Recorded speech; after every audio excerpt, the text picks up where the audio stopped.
Alright, hey everyone. So this is William Tabakman from Nintex.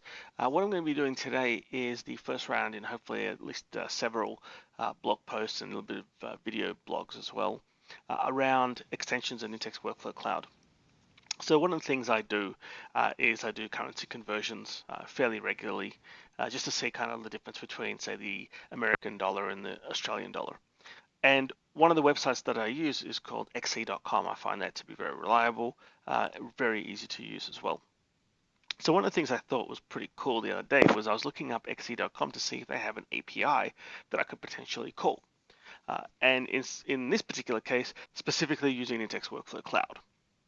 So what I decided to do is, since they had a REST API, I could actually build an extension for this. So this is going to be a little bit about how I kind of built this out, because I'm learning some of this stuff as I go, and I want to make sure that I share this out with you guys as well. So the first thing I'm going to point out is when you do go to xe.com, you will get a developer account or an API account to be able to actually call their API. And what you'll end up getting is an account ID and an account API key. That's really important because that is essentially your username and password, right? It's not actually a username and password, it's an actual account ID and an API key. But when it comes to then creating a connection to xe.com, that's what you'll be using. And I'll show you that in a moment. Now, you can see here, this is actually the definition that I'm building out. Now, when it comes to Nintex Workflow Cloud and extensions, behind the scenes is actually something called Open API. Which used to be called Swagger, which is why I'm on this website called editor.swagger.io. I find this to be a kind of nice interface to use because you can put stuff in here, you can actually execute them, you can check your credentials, things like that. So here is the kind of the base host of the API you're going to call. So in this case, it's xecd-api.xe.com. And there's also a base path, which is in this case /v1. That is information that you get from the actual API specification on xe.com. Other important thing to note is you've got paths, these are the different methods you're going to be calling. In this case, I'm going to be calling account info and currencies, right? There's many more. This is what I'm going to be doing for this particular post. And then the other thing to remember is down the bottom here, there's something called security definitions. This is actually the authentication that you're going to be using. So in this case, we're using basic. Now, in most cases, basic means username and password. But like I said earlier, you'll be using an account ID and an account API key. Definitions is, think of it as the data that's coming back from your API call. If it's just one piece of text, then you just say, okay, I'm going to store this one piece of text and I'm given a particular name. But if you're getting multiple values, in this case, when we call the method called account_info, we're getting a bunch of data back. We're getting an ID, organization, package, all that sort of stuff. So this actually allows you to define all those. And if you do that, they become parameters in that action in Nintex Workflow Cloud. So you can store each of these values into a workflow variable. The other thing to note is we have our own tags, and you can see in this case we've got xe-ntx-summary. This is where you essentially can rename these parameters, right? And then rename the parameters as they appear in Nintex Workflow Cloud.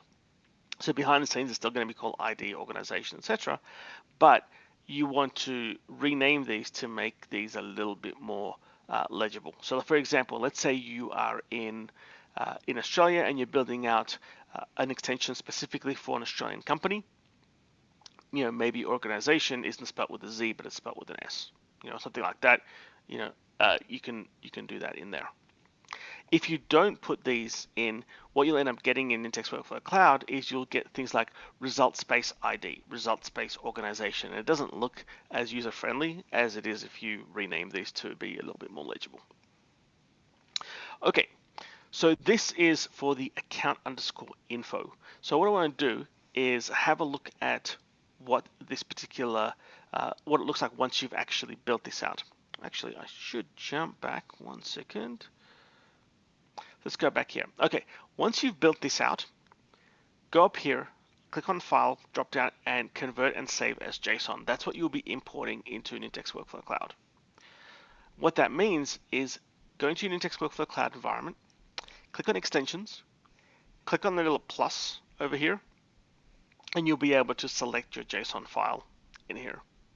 Right? What that means is when you do that, it'll import it in, it'll ask you for the name of it just to make sure you don't want to rename it. It'll also ask you for a logo for it, which is actually a really cool thing to do, which I haven't done in this particular case, but I'll probably do in the next blog post. And the idea is to make the user interface a little bit nicer. So if I jump into Nintex Workflow Cloud, you can see here, actually on the left here, you can see xe.com. There's my new category for the extension that I built. My two actions in here, I'll probably rename these and just say not get xe.com account info. Given that you're already in here, you probably already know what that is. So I'll just maybe say get account info, get available currencies. And you can see the logo I've used is just a calculator. This is one of the default out of the box images that you can use for extensions. Best if you create your own. So you could do like an xe.com logo in here, and it would just make a little bit more sense when it comes to people using that. So I'm going to try to do that for the next version of the blog post. So let's have a quick look at right down here, get xe.com account info, and you can see I've got a connection here. I've got ID, organization, and I'm storing all of these in text variables. Now, some of these are text, some of these are date time, some of these are integers. Right? And that all comes back from the way we've defined the actual definition. So if I go down here, and you can see ID is just string. Organization is just string. But down here, service start timestamp, although it's a string, the format is date time. That way I'll be able to store that in a date time variable. Package limit remaining is an integer, and it's in 32, so I can store that in an integer variable. Right? Makes it a little bit easier for you guys to use, so you don't have to do conversions and things like that. Now for connections, when you drag and drop this action, you can click on here, click on add new connection, and it automatically knows that this is going to be an xe.com connection, so you give it some name. And like I said, for username and password, we're talking about the application ID and the application API key for the password. So application ID here, application API key is the password. All right, so that is basically that. Now I want to make sure that we go through the other call that I'm making. In this case, it's going to be called currencies. Essentially, this just gives you a bunch of data back telling you how many different or what different currencies that xe.com supports, right? I'm sure that changes over time as well. Now, the difference between this and the account info call is that account info, all the data comes back in a particular format, and it's all kind of at the root or the base of the response. When it comes to currencies, it comes back with essentially complex objects, right? So essentially there's some data, and then after that, there's an array of currency objects, right? So in order to get this information, instead of creating a definition, we're just saying it's going to be an object, and I want to store, and I want to call it currencies. So when I go back to my workflow, and you can see here available currencies, I've got my connection, and I'm just storing the result in text.json. So essentially, the entire JSON structure or JSON response is going to go into a text variable. If I want to pull data out, and you'll be able to see right here, you can see all the data that's coming back. So all this is coming back to me as just flat text. And if I want to parse that data, it's actually pretty easy. So I go into my query JSON action. I want to say I want to get from the beginning all the currencies, which is what that little star is, and I want to pull out the .iso value. And .iso, you can actually see, let's go right here, which is the Albanian lek, and the ISO parameter is called ALL. So I'm going to get that back, and I'm going to get that ISO value for each of these, like the Gibraltar pound is called the GIP. I'm going to get all that information back. That is basically what this JSON path expression does. And I'm going to store all those values into a collection variable called collection of currency ISOs. So if you want to get other information, so if I jump back here, if I want to get the currency name, if I want to get if it is obsolete, you would have multiple query JSON actions. If you're not 100% sure about how to build out this JSON path expression, there is a check expression button up here, and that will take you to here. Essentially, you'll be able to paste your JSON data in here, and you'll be able to try different JSON path expressions in here until you feel comfortable enough that, oops, where did I go? So you feel comfortable enough that when you do run it and you expand this all matches, you get all the data that you expect to get back.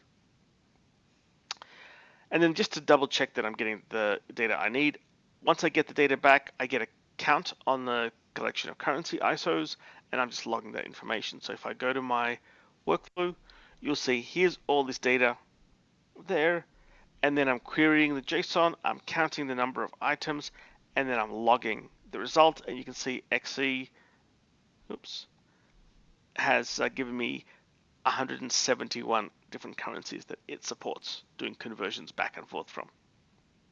Okay, so I hope this helps. This is just version 1 of this. Next one I'm going to see about how do I pass in different currencies into XE and say, here's a value, here's the from currency, here's the to currency, convert that data, and then give me the result back. And I'll also show you how to change that icon as well. All right, hopefully this is useful, and if you have any questions, definitely reach out to me.